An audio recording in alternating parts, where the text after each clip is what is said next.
Сәлеметсіздер ме? Сіздерге вафли көрсетейін деп тұрмын. Яғни кокосовое масло, оны ертіп алыңыздар.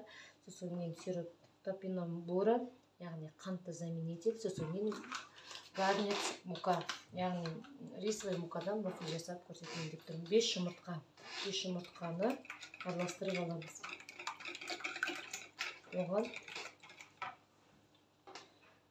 5 жұмыртқаны араластырып алғаннан кейін 1-2 қасық заменитель сахара қосыңыздар.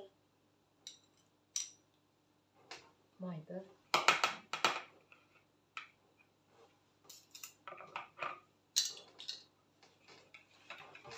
Майды бәрін араластырып аламыздар. Рисовый мукадан келгенше қосамыз.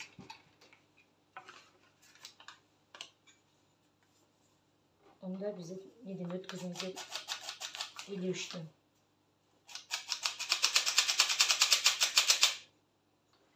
Міне біргелік алып осындай қоюлықта қосаңыздар болады. Дайын болған сместі вафлиді құямыз.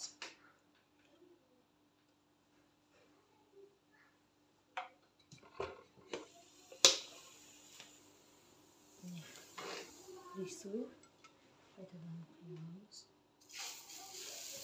Рисовый мукалардікі дайын. Тез алып орап алмасаңыздар, қатты қызып кетсе, рисовый муканыкі оралмай қалады. Соған осылай істейсіз. Осылай пісіре бересіздер. Тез піседі. Қызартсаңыз, орамаңыз, қатты қызартсаңыз, қатты қызарсаңыз оралмай қалады. Онда қатты қып-қызыл болып, сап-сарық пісіргіңіз келсе, онда орамай беріңіз. Ас болсын, рисовый мукадан вафли. Сіздерге еще пісте майымен көрсеткем. Бұл күріш ұнынан.